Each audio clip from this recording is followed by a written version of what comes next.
Back on video. Back on video today.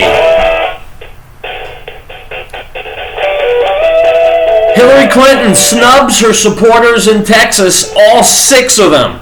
Which celebrity is saying that Hillary and Barack Obama should be tried for treason and hanged? And take a look back at some of the most popular TV programs of the mid-1960s and tell me, what do you see?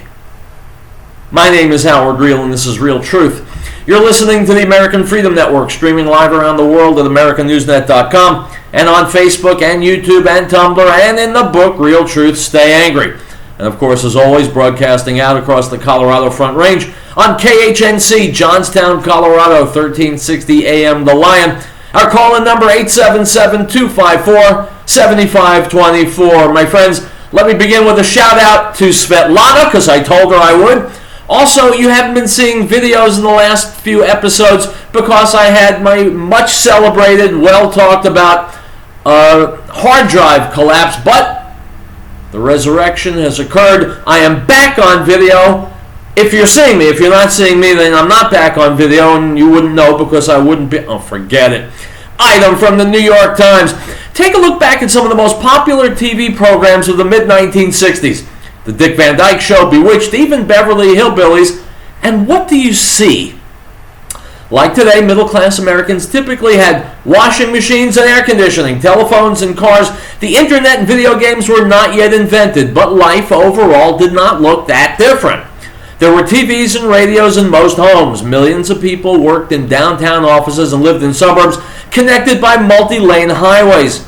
Americans' average life expectancy at birth was 70, only 8 years less than it is today, but flashback 50 years earlier. Then, less than half the population lived in cities. Though Ford Model Ts were starting to roll off the assembly line, Americans typically moved on horse-drawn buggies on dirt or cobblestone roads. Refrigerators or TVs, most homes weren't even wired for electricity, and average life expectancy was only 53. Americans like to think they live in an era of rapid and unprecedented change, but this kind of comparison, pitting the momentous changes of the mid-20th century against the seemingly more modest progress of our own present era, raises a critical question about the nation's future prosperity. What does this portend for our well-being over the next half-century? Has technological progress slowed for good? The idea that America's best days are behind us sits in sharp tension with the high-tech optimism radiating from the offices of the technology startups and venture capital firms of Silicon Valley. But it lies at the heart of the current political unrest, and it's about to elbow its way forcefully into the national conversation. Robert J. Gordon, professor of economics at Northwestern University, who has patiently developed the proposition in a series of research papers over the past few years, has bundled his arguments into an ambitious new book called The Rise and Fall of American Growth, published by Princeton University Press. The hefty tome, minutely detailed yet dauntingly broad in scope, offers a lively portrayal of the evolution of American living standards since the Civil War. Also adds up to a dispiriting forecast for American prosperity in the decades to come. This book, he writes in the introduction, ends by doubting that the standard of living of today's youths will double that of their parents, unlike the standard of living of each previous generation of Americans back to the late 19th century. Innovation will trundle along at the same pace of the last 40 years, Professor Gordon predicts. Despite the burst of progress in the internet era, total factor productivity, which captures innovation's contribution to growth, rose over that period at about one-third the pace of the previous 5 decades. That's hardly the worst part of the story. The labor force will continue to decline as aging baby boomers leave the workforce and women's labor supply plateaus. Gains in education, an important driver of productivity that expanded sharply in the 20th century, will contribute little. Moreover, the growing concentration of income means that whatever the growth rate, most of the population will barely share in its fruits. Altogether, Professor Gordon argues, the disposable income in the bottom 99% of the population, which has expanded about 2% per year since the late 19th century, will expand over the next few decades at the rate little above zero. Unquote.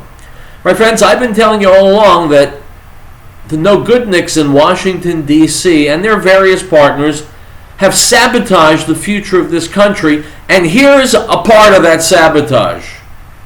Life will not continue to get better, although it could. Progress will not continue at the breakneck pace we've become accustomed to, even though it could, because our country and its economic engine have been sabotaged.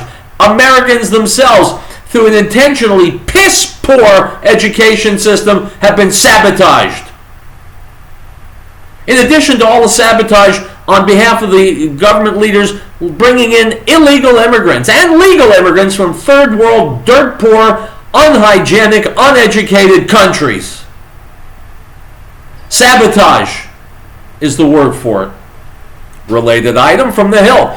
Conservative firebrand Ted Nugent said on Wednesday, that was yesterday, President Obama and Hillary Clinton should be, quote, tried for treason and hung, unquote, over their responses to the Benghazi, Libya terrorist attacks that killed 4 Americans. Quote, our unholy, rotten, soulless, criminal America destroying government killed 4 Americans in Benghazi, period, Nugent wrote on Facebook. Quote, what sort of chimp-ass punk would deny security, turn down 61 requests for security, then tell U.S. forces to stand down when they were ready to kick ass on the Olympics and save American lives? The 67-year-old rocker continued. Quote, Obama and Clinton, that's who. They should be tried for treason and hung. Our entire blanked-up government must be cleansed ASAP.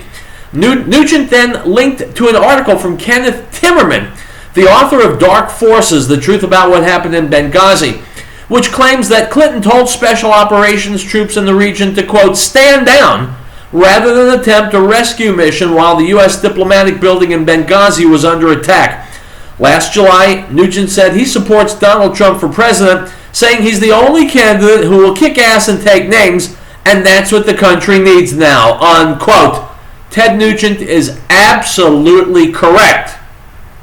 Donald Trump will kick ass and take names, and yes, as I've said at length on this show, it is precisely and exactly what our Washington, D.C. culture needs today. It's Thursday, Riell Truth, back on video, and we'll be right back after this commercial break.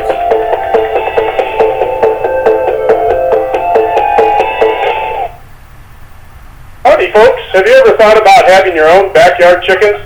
Now you have a source for certified organic, no GMO, no soy chicken feed. HappyHens.biz can even deliver, or you can pick up. Call me, Tim, at 303-829-5948, or go to happyhens.biz for pricing and ingredients. At happyhens.biz, we love happyhens.biz, or call us at 303-829-5948. Ladies and gentlemen, Mr. Tom Phillips, founder of the Green Herb. How many times have you gone into a health food store and are confused as to the many different brands and prices on the same herbal supplements? You want to buy the cheapest, but you're afraid that quality is less, so you buy the most expensive. Truth is, the cheapest may be better.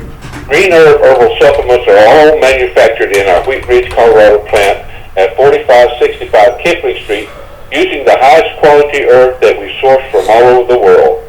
Our 150 different herbal supplements are the most potent and safest in America. Our guarantee is your money back, no time limit, just return the bottle empty or full, no questions asked. So when you come to our new location, look for our new name, New Genesis Health, or call us at 888-765-HERB, that's 888-765-4372. The Lord brings the counsel of the nations to nothing. He makes the plans of the people of no effect. The counsel of the Lord stands forever, the plans of his heart to all generations. Blessed is the nation whose God is the Lord, the people he has chosen as his own inheritance. Psalm 33, verses 10 through 12.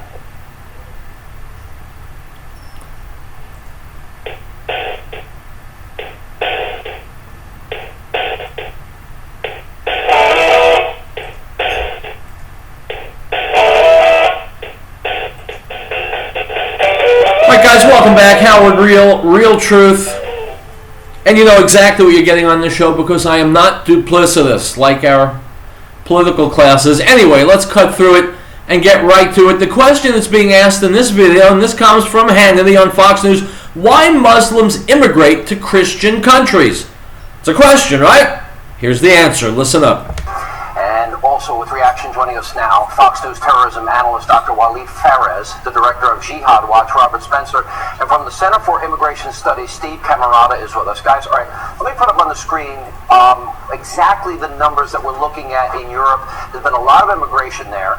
The number of Muslims, for example, living in Europe in 2010, well, there you have the number in France, 4.7. But let's go to the number living in Europe total, which is 44.1 million, 6% of the population. And if you look at the projected number by 2030, 58.2 million. Robert Spencer, you're an expert. You study this. When you look at the numbers of people, it's estimated about 10% of the population of France. The no-go neighborhoods, how they have separated themselves, they're not assimilating. They even separate Sharia courts. Do you believe this has contributed to what happened yesterday? Oh, absolutely, Sean. There's no doubt about it whatsoever. Because in those enclaves, and remember, there are 751 of them all over France. And that's not just rumor or conjecture. That's based on a French government website that lists them all. These 751 no-go areas are essentially ruled by Sharia law. They have no regard for French law. They do not teach French law. They inculcate Sharia, and what Sharia teaches is somebody who blasphemes and insults Muhammad must be put to death. 2 of the 3 shooters at the Charlie Hebdo offices were born and raised in France. They grew up in these areas, and they learned that blasphemers must be put to death. That's what they were acting upon when they went into the Charlie Hebdo offices. You know, I want you to be very clear on this. Roland Scarborough in the Washington Times had a great piece on it today, and he described it as growing Islamist mini-states. In other words, that there is no French authority, so ostensibly you have a country or many countries within a country.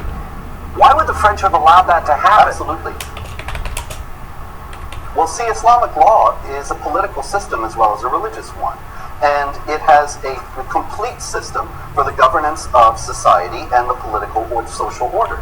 And so the immigrants that the French have been bringing in, as well as other European states and the UK, many of them have come believing that because the Quran says Muslims are the best of people and that non-Muslims are the most vile of created beings, that the French government and society has no value and has to be replaced ultimately with Sharia. And in the meantime, Muslims will set up these separate enclaves where Sharia will rule and the law of the land will be completely disregarded. Now, this is just a recipe for disaster because with the growing populations, the immigrant population's growing, there's just going to be a clash inevitably between them and the non-Muslims. Yeah, because they're contrary values, they're conflicting values. Steve Camarada, from an immigration standpoint, which is where you're coming from. So you're talking about 44.1 million Muslims right there right now, an estimated 58 million Muslims that they expect by 2030. Then the question has to arise: if they don't want to assimilate, they want separate neighborhoods, they want separate court systems, they don't even want help from the police or the fire department, but yet they get to vote. Why would these countries in Europe then allow them to come to their countries? Because they want to change them and they have values that conflict with Western values. No, it's a very important question. Immigration is often just thought of as about dollars and cents, taxes paid or labor markets, but there are these other profound and important questions, cultural questions or questions about national security.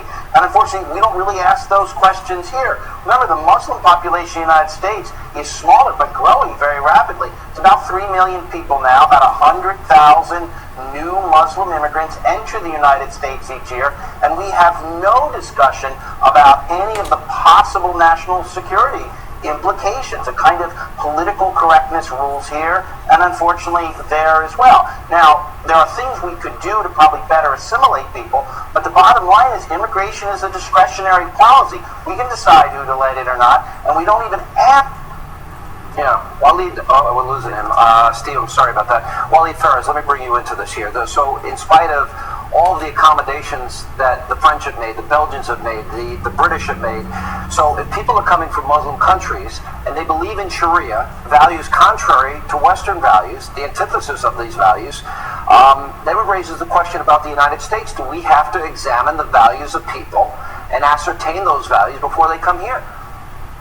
Well, first of all, Sean, in Europe and of course later on in North America and in Australia, when these communities migrate, they migrate as communities, and within the communities you have all sorts of friends. So when those enclaves are established, it's like any ethnic enclave here in the United States or in Canada. Problem is who is mobilizing, who is indoctrinating, who is forcing or pushing these enclaves to refuse law order, to become a no-go zone. I would call for a better understanding of the networks who are in control. It's not just states, many states. There is a regime inside, the Muslim Brotherhood, the pro-Iranian, the Salafis. I think we should zoom on these forces which are creating that problem. All right, thank you all for being with us. Appreciate your expertise. And you can see on the other side of the screens, those were the first pictures from Charlie Hebdo, where you can see the blood inside of the office building. With All right, guys, weighing in on the problem, countries, including our own, continue to invite in hordes of people who are very open about the fact that they want to take over our country. They want to kill us. They want to dominate us. And so you got to wonder about the people in charge who are making it possible and indeed going out of their way to bring these people here. Treason? It's a strong word, isn't it? Item from the AmericanMirror.com. Texas is not Hillary Clinton country. The former Secretary of State made a fundraising stop in Beaumont, Texas Wednesday, and KFDM reports only 6 people showed up at the airport to greet her. Some people just wanted to catch a glimpse of the presidential candidate, according to the reporter who was on hand. But that didn't happen. The news reports show Hillary's motorcade driving quickly out of the airport. She didn't say hello or visit with anyone while at the airport, according to KFDM, unquote. In other words, Hillary snubbed the only 6 people who came out to see her. Why these 6 people wanted to see her is beyond me. I'm wondering why they weren't at work. It's a good question, right? Then again, people who are not at work, maybe they want, who knows? Generally, when people are not at work, they tend to support Democratic candidates who give handouts. So why weren't those people at work? I don't know. Why would they want to go out and see Hillary Clinton? I have no idea. Why was Hillary Clinton acting nasty? Well, that's easy. She's a nasty person. Item from LibertyUnyielding.com. During a Senate hearing on President Obama's use of executive orders to curb the constitutional authority granted by the Second Amendment, outgoing Senator Barbara Mikulski, Democrat from Maryland, said she didn't want to get all bogged down with, quote, constitutional arguments, unquote. This is why Barbara Mikulski has been a staple, a bedrock of the Democratic Party for years. She'll tell you what she's going to do and why she wants to do it. Don't bother her with the Constitution. She's got no time for it. She's a progressive. She's a liberal. Hell with the Constitution. She's guided by 2 things. 1, her conscience, and 2, her need to get reelected. Constitution? Democrats aren't interested in it. Item from the Associated Press. Dateline, Ansonia, Connecticut. A Connecticut high school student has been pulled out of classes and reported to police for substituting ISIS for the United States of America during the Pledge of Allegiance. ISIS is a term commonly used for the Islamic State group. Lieutenant Andrew Cota says the 15-year-old student at Ansonia High School was not charged, but the case was turned over to the Department of Homeland Security. Police say there's no danger to the community. Federal officials declined to comment. The boy, who wasn't identified, now attends classes in the Board of Education Annex building. Stop. My friends, the police say there's no danger to the community. And they must know. I mean, after all, they're controlled by politicians who always tell us there's no danger. So why would they... Wait a minute, this is unraveling too fast for me. You know how when something blows up and about 2.7 seconds later some government spokesman comes out there and says, we don't know who did it, we don't know why they did it, but we do know it's not terrorism. Well, I don't know who this kid was who's screaming ISIS. or substituting the ISIS for the United States of America in the Pledge of Allegiance, I know one thing. I'd feel a lot better if the kid was put outside the country, together with his family. Overreaction? Maybe. But in an era in which people are being blown up, shot, blown out of the sky, women raped on the streets, maybe a little overreaction is called for. Item from Breitbart. A former marketing executive for textbook publishing giant Pearson Education reveals the anti-American agenda behind Common Core and the Advanced Placement U.S. History Framework in the third video of a series produced by Project Veritas and focused on the corporate cronyism behind the education reform known as Common Core. Kim Korber, former Pearson executive who now works as a sales consultant for National Geographic, another Gates Foundation-funded Common Core publisher, tells the Project Veritas undercover journalist that, quote, conservative voters are afraid of everything, unquote, and proceeds to say why Common Core is important to her view. She explains that those behind Common Core and the new AP U.S. History Framework have attempted to minimalize the Constitution and remove Christianity from the core concepts, while they stress the importance of teaching about Islam. Quote, the dead white guys did not create this country, Korber says. They, presumably referring to conservatives, want to talk about those dead white guys, unquote. Oi, Mama Shana. My friends, I'm going to let you in on something, and this is especially a revelation to the people watching me on video. It's a personal revelation. I don't mind coming out about it, so here it is. I am a white guy. I admit it freely. One day, I may even be a dead white guy. Does that cancel out any of the good that I did in my lifetime? You wouldn't think so, would you?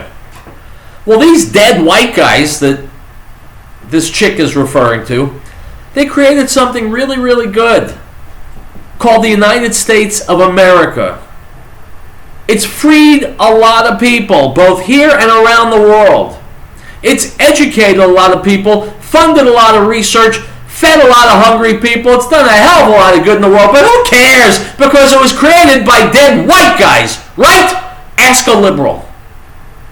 Ask a liberal about America. Ask a liberal about just about anything, and you'll get a stupid answer. Usually a self-hating answer. Wait, better. Usually an answer that will try in its way to bring America down. Count on liberals to be biting the hand that's fed them all their lives and giving them everything they have. Count on liberals to be the guys drilling the hole in the bottom of the rowboat that, unfortunately, we're sitting in with them. Item from the LA Times. A nudist group is claiming that Huntington Beach, California, is discriminating against it. About 15 nudists told council members that city manager Fred Wilson, quote, arbitrarily imposed a regulation last year preventing their group, naturists in the OC, from reserving the city gym and pool, which they've been doing for the past 8 years, unquote. My friends, I don't have a clue. Item from the Washington Post. When Barack Obama stepped onto the national political stage almost a decade ago, rumors swirled that he was secretly a Muslim. Those rumors have frequently been debunked. The U.S. president is a practicing Christian, but they persist nonetheless. In a poll conducted in 2014, 54% of Republicans were found to believe that Obama was a Muslim deep down. One of the most persistent and widespread of these conspiracy theories gets more specific than its American variant. Obama isn't just a Muslim, the theory goes, he's a Shiite Muslim.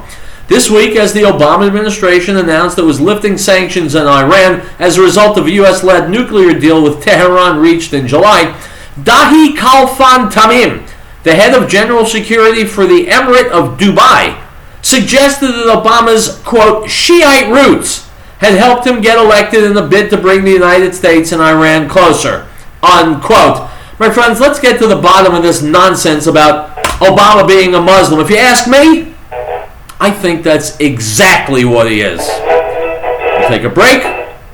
More Riell Truth ahead.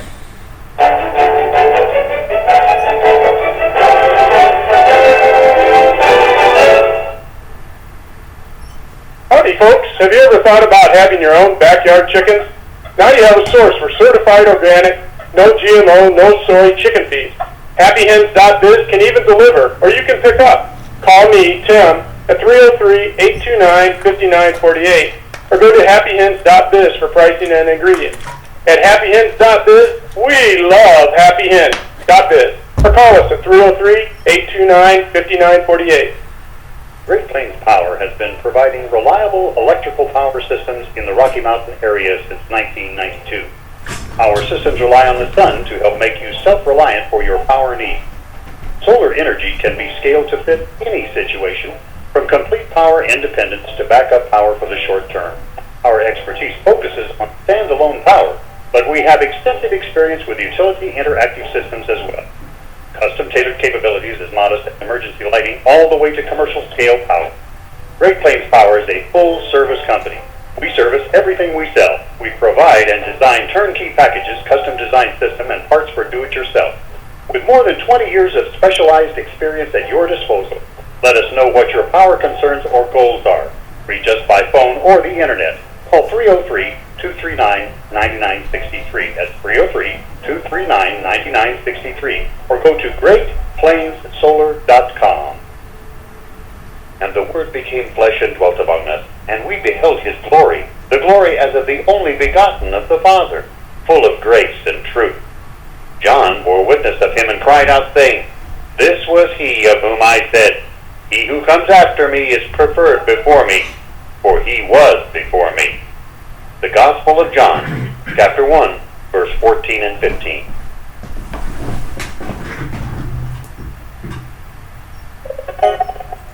We hold these truths to be self-evident, that all men are created equal, that they are endowed by their Creator with certain unalienable rights, that among these are life, liberty, and the pursuit of happiness, that to secure these rights, governments are instituted among men, deriving their just power from the consent of the governed.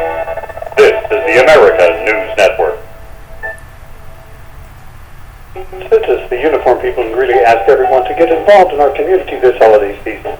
Whether it's a toy for a needy child, care package for military members, or giving the gift of life by giving blood, you can make a difference and directly affect someone else's life. This message is from Census, the uniform people in Greeley. Call 352-2233. They're on the air because they care. Named one of the most admired outsourcing companies in America. Census.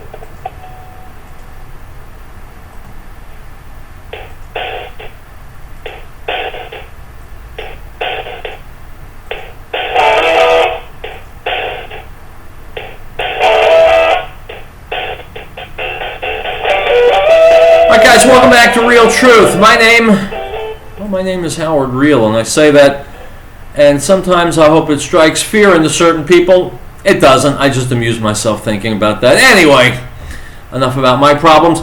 Question. Do you have a wife, or a daughter, or a mom, or an aunt? How would you feel about them being gang raped? What's that? No? No good? You wouldn't like it? Well, then I assume you're hard at work seeing to it that Muslims en masse are not being shipped into the United States, right? Because if you didn't want your women being raped, as is happening every single day in Europe, then you'd be taking steps to prevent it, right? You're not taking steps. Oh. Well, you must not hate it that much. You must be pretty at ease with the idea of your daughter being... Well, I won't go into it. Anyway, Sweden is being raped to death by Muslim migrants. And if you don't believe me, believe this video, which you will find on YouTube. Here we go. From InfoWars. Dubbed the great humanitarian power by its ex-prime minister Fredrik Reinfeldt, Sweden is on the edge of a brutal collapse due to a wave of entitled immigrants, raping Sweden's women at a rate of 53.2%. Som begår overfallsvoldtekter fungerer veldig marginalt. De ofte arbeidsløse, de kommer fra traumatiserte land. Noen av dem har I hvert fall de siste 5 årene vært asylsøkere. And bleeding the economy of the country dry. Hey, welcome to Sweden. This is the #1 rape capital of Europe. Some say that this is because Sweden is very progressive and aware of destructive patriarchal norms, which is why our definition of rape is broader than in other countries and more considerate to the victims. Others say that it's because of our massive levels of immigration, where we import thousands of people from countries in the Middle East and Africa, places that don't really have the best views on women's rights. But it doesn't matter who is right. We will never know who is right, because we aren't allowed to talk about it. Here in Sweden, everything is considered racist. Danish historian Lars Hedegaard warned the final consequence of the West, and above all, Sweden's immigration policy, is that the economy will collapse. Because who is going to pay for it all? Increasing taxes on wage earners in Sweden to pay for the influx of illegal immigrants is not enough. In August, Finance Minister Magdalena Andersson said the government is looking at borrowing large sums of money from the European Investment Bank to pay for illegal immigration. Why has one government after another chosen to spend Swedish taxpayers' money to support and shelter citizens of other countries while some of them try to kill us? Asked Ingrid Carlvist after a Swedish woman and her son were stabbed to death at an IKEA store in Västerås, Sweden by Abraham Ukba Gabir. An illegal immigrant, Ukba Gabir said he lost control after learning he was going to be deported to Italy. He killed an innocent woman and her son to make people understand him. Prior to the murder, Sweden's third largest city, Malmö, experienced ethnic violence between groups of immigrants. The gangs, described as youths by the Swedish media, used guns, bombs, and hand grenades to mark their turf. In August, the Swedish Migration Board, Migrationsverket, recorded almost as many reports of threats and violence in asylum accommodation as throughout the whole of 2014, according to Swedish newspaper Dagens Nyheter. In Sweden, which does not usually report the nationality of rapists, a just-released study by Swedish police revealed that Muslim men, who constitute only 2% of the population, are responsible for 77.6% of rapes, giving once peaceful Sweden the highest rape rate in Europe and the second highest in the world, next to South Africa. Currently, illegal immigrants are being housed in former royal mansions, and Sweden is building housing for the chaotic violent army, taking over and raping their own country. Ultimately, I want to see every single woman in this country covered from head to toe. I want to see the hand of the thief cut. I want to see adulterers stoned to death. I want to see Sharia law in Europe, and I want to see it in America as well. John Bound for Infowars.com. And so if you are not in favor of your wife, daughter, mother being raped by Muslims, I recommend you get off your ass, get in touch with your legislators, tell them how you feel, tell them what you want, tell them what you don't want. But don't just peruse the news or listen to the show and think that you're part of the solution. You got to get busy. Item from Bloomberg: if Donald Trump as President of the United States is the ghost that's stalking Davos, many among the global elite hope he'll be banished by spring. Others see that as wishful thinking. I think the nominees will be Donald Trump for the Republicans and Hillary Clinton for the Democrats, said Donald Baer, former White House advisor under President Clinton, at a panel co-hosted by Bloomberg and WPP PLC. The next year will be a very uncertain, chaotic period, he said. The prospect of Trump in the White House is ratcheting up anxiety among the 2,500 business and political leaders gathered at the Swiss ski resort for the annual World Economic Forum. With less than 2 weeks before voting in primaries gets underway, and Trump and the Republican Party lead, those who fear a rise in protectionism and economic mismanagement are speaking out against the billionaire property developer. Stop. Crap! These are the guys who've been rigging the system for decades because they can buy the President of the United States, among others. Well, guess what? With Donald Trump, they cannot buy the President any longer. That's why they're scared. They're wetting their pants.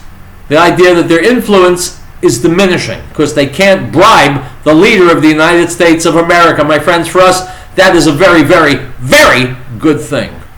If it scares the pants off the billionaires in Davos, it's got to be good for the people of the United States and the rest of the world. Item from The Independent: the ISIS jihadist group has completely destroyed a 1,400-year-old Christian monastery in Iraq, the oldest of its kind in the country. Satellite images released on Wednesday by the Associated Press showed just a pile of rubble where St. Elijah's Monastery used to stand on a hill above Mosul, ISIS's stronghold in Iraq. The monastery had survived as a place of Christian worship for almost 1.5 millennia, predating Islam itself, and had only suffered superficial damage throughout the country's most recent conflicts. Unquote. My friends, I am not Christian. I'm a Jew. So I have a question for my Christian friends out there. You see Muslims, you see it in the news every day. They're destroying churches, burning churches, raping and beheading Christians, imprisoning Christians. So here's my question. When is Christianity going to rise up in righteous anger and declare war on the Muslim world? I know that for 2,000 years Christians had declared war on the Jewish world, giving us such benefits as the Inquisitions and the Crusades and the pogroms, and Jews had done nothing, could do nothing bad to Christians. So when do Christians get angry at Muslims? I really want to know. Because there are a couple of billion Christians in the world. When a couple of billion people get angry, you can feel that anger. And so I'm going to ask you again. When do we see righteous indignation and anger coming from the mass of Christians on this planet? Because until we see that, Islam is in the ascendancy. Islam is winning. And I want to know who's going to step up to the plate and stop that. We'll take a break. More Riell Truth.